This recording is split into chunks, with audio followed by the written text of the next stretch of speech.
ಉತ್ತರ ಪ್ರದೇಶ ಮಾದರಿಯಲ್ಲಿ ಬೆಂಗಳೂರಿನಲ್ಲೂ ಕೂಡ ಕಾವೇರಿ ಆರತಿಯನ್ನ ಮಾಡಲಾಗ್ತಾ ಇದೆ. ಇವತ್ತು ಸದಾಶಿವನಗರದ ಸ್ಯಾಂಕಿ ಟ್ಯಾಂಕ್ನಲ್ಲಿ ಆರತಿ. ಉತ್ತರ ಪ್ರದೇಶದಲ್ಲಿ ಬಹಳ ವಿಜೃಂಭಣೆಯಿಂದ ನಡೆಯುವಂತಹ ಆರತಿ. ಅದೇ ಮಾದರಿಯಲ್ಲಿ ಈಗ ಬೆಂಗಳೂರಿನಲ್ಲಿ ಕಾವೇರಿ ಆರತಿ. ಸದಾಶಿವನಗರದ ಸ್ಯಾಂಕಿ ಟ್ಯಾಂಕ್ನಲ್ಲಿ ಈ ಕಾರ್ಯಕ್ರಮ ಇದೆ. ಮೊದಲ ಬಾರಿಗೆ ಬೆಂಗಳೂರಿನಲ್ಲಿ ಕಾವೇರಿ ಆರತಿಗೆ ಈಗ ಸಿದ್ಧತೆಯನ್ನ ಮಾಡಿಕೊಂಡಿದ್ದಾರೆ. ಇವತ್ತು ಅದ್ದೂರಿಯಾಗಿ ಕಾವೇರಿ ಆರತಿ ನೆರವೇರಲಿದೆ. ಉತ್ತರ ಪ್ರದೇಶದಿಂದ ಪುರೋಹಿತರನ್ನ ಕೂಡ ಕರೆಸಿ ಪೂಜೆಯನ್ನ ಮಾಡಲಾಗುತ್ತೆ. ಸಂಜೆ 6 ಗಂಟೆಯಿಂದ ರಾತ್ರಿ 11 ಗಂಟೆಯವರೆಗೂ ಕೂಡ ಕಾವೇರಿ ಆರತಿ ಕಾರ್ಯಕ್ರಮ ಇದೆ. ಎಲ್ಲ ರೀತಿಯ ಸಿದ್ಧತೆಗಳನ್ನು ಕೂಡ ಈಗಾಗಲೇ ಮಾಡಿಕೊಳ್ಳಲಾಗಿದೆ. ಗಂಗಾರತಿ ಯಾವ ರೀತಿಯಾಗಿ ನಡೆಯುತ್ತೋ ಅದೇ ರೀತಿಯಲ್ಲಿ ಕಾವೇರಿ ಆರತಿಯನ್ನ ಈಗ ಮಾಡೋದಕ್ಕೆ ಸಿದ್ಧತೆಗಳನ್ನು ಮಾಡಿಕೊಳ್ಳಲಾಗಿದೆ. ಇವತ್ತು ಈ ಗಂಗಾರತಿ ಮಾದರಿಯಲ್ಲಿ ಕಾವೇರಿ ಆರತಿಯನ್ನ ಮಾಡೋದಕ್ಕೆ ಜಲಮಂಡಳಿ ನೇತೃತ್ವದಲ್ಲಿ ಕಾವೇರಿ ಆರತಿಯನ್ನ ಮಾಡೋದಕ್ಕೆ ಸಿದ್ಧತೆಯನ್ನ ಕೂಡ ಮಾಡಿಕೊಂಡಿದ್ದಾರೆ. ಎಲ್ಲ ರೀತಿಯ ಸಿದ್ಧತೆಗಳನ್ನು ಮಾಡಿಕೊಳ್ಳಲಾಗಿದೆ. ಅಲ್ಲಿ ಅದನ್ನ ಗಮನಿಸ್ತಾ ಇದ್ದೀವಿ. ಇವತ್ತು ಕಾರ್ಯಕ್ರಮ ಇದೆ. 6 ಗಂಟೆಗೆ ಕಾರ್ಯಕ್ರಮ ಆರಂಭ ಆಗುತ್ತೆ. ಮತ್ತಷ್ಟು ಡೀಟೇಲ್ಸ್ ಅನ್ನ ನೀಡ್ತಾರೆ ನಮ್ಮ ಪ್ರತಿನಿಧಿ ಸುಷ್ಮಿತಾ. ಸ್ಥಳದಿಂದ ನೇರ ಸಂಪರ್ಕದಲ್ಲಿ ಜಾಯಿನ್ ಆಗ್ತಾ ಇದ್ದಾರೆ. ಸುಷ್ಮಿತಾ, ಇವತ್ತು ಗಂಗಾರತಿ ಮಾದರಿಯಲ್ಲೇ ಕಾವೇರಿ ಆರತಿ ಮಾಡಲಾಗುತ್ತೆ. ಕಾರ್ಯಕ್ರಮ ಯಾವ ರೀತಿ ಆಗಿರುತ್ತೆ, ಜೊತೆಗೆ ಯಾರೆಲ್ಲ ಆಗಮಿಸ್ತಾರೆ, ಡೀಟೇಲ್ಸ್ ಏನಿದೆ?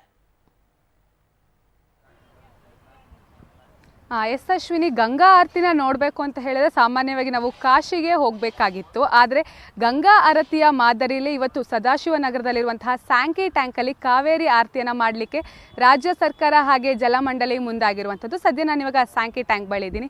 ನೀವು ನೋಡ್ತಾ ಇರ್ಬೋದು, ಕೊನೆ ಹಂತದ ಪ್ರಿಪ್ರೇಷನ್ಗಳು ನಡೀತಾ ಇದೆ. ಹಾಗೆ ಏನು ಉತ್ತರ ಪ್ರದೇಶದ 10 ಜನರ ಪುರೋಹಿತರ ತಂಡವೊಂದು ಬಂದಿದೆ. ಹಾಗೆ ಇಶಾ ಫೌಂಡೇಶನಿಂದಲೂ ಕೂಡ 50ಕ್ಕೂ ಹೆಚ್ಚು ಕಲಾವಿದರು ಈ ಒಂದು ಕಾವೇರಿ ಆರತಿಯಲ್ಲಿ ಆಗ್ತಾ ಇರುವಂಥದ್ದು. ಹಾಗೆ ನೀವು ಪ್ರಮುಖವಾಗಿ ಗಮನಿಸಬೇಕಾಗಿರೋದು ಸನಾತಿ ಪದ್ಧತಿ ಏನಿದೆ, ಈ ಒಂದು ಸನಾತನ ಪದ್ಧತಿಯನ್ನು ನಮ್ಮ ಭಾರತೀಯರು ಅಳವಡಿಸ್ಕೊಂಡಿರೋದ್ರ ಜೊತೆಗೆ ವಿದೇಶಿಗರು ಕೂಡ ಇದರಲ್ಲಿ ಉತ್ಸಾಹದಿಂದ ಭಾಗಿಯಾಗ್ತಾ ಇರುವಂಥದ್ದು. ಅವರು ಕೂಡ ಕೊನೆ ಹಂತದ ಪ್ರಿಪ್ರೇಷನ್ ಏನು ಒಂದು ಬೆಂಕಿ ಚೆಂಡಿನ ಆಟ ಏನಿದೆ, ಆ ಒಂದು ಬೆಂಕಿ ಚೆಂಡಿನ ಆಟಕ್ಕೆ ಇಲ್ಲಿ ತಯಾರಿಯನ್ನು ನಡೆಸ್ತಾ ಇರುವಂಥದ್ದು. ಹಾಗೆ ಮತ್ತೊಂದು ಭಾಗದಲ್ಲೂ ಕೂಡ 50 ಜನರ ತಂಡ ಏನಿದೆ ಇಶಾ ಫೌಂಡೇಶನಿಂದ ಬಂದಿರುವಂಥದ್ದು, ಅವರು ಕೂಡ ಕೊನೆ ಹಂತದ ಎಲ್ಲ ಚರ್ಚೆಗಳು ಯಾವ ರೀತಿಯಲ್ಲಿ ನಡಿಬೇಕು ಎಲ್ಲವೂ ಕೂಡ ಅವರು ಡಿಸ್ಕಸ್ ಅನ್ನ ಮಾಡ್ತಾ ಇರುವಂಥದ್ದು. ಹಾಗೆ ಮತ್ತೊಂದು ಭಾಗದಲ್ಲಿ ನೀವು ನೋಡ್ತಾ ಇರ್ಬೋದು, ನಿಜಕ್ಕೂ ಕೂಡ ಸ್ಯಾಂಕಿ ಟ್ಯಾಂಕ್ ಅನ್ನ ನೋಡ್ಲಿಕ್ಕೆ ಒಂದು ರೀತಿಯಲ್ಲಿ ಹಬ್ಬ ಅಂತಾನೆ ಹೇಳ್ಬೋದು.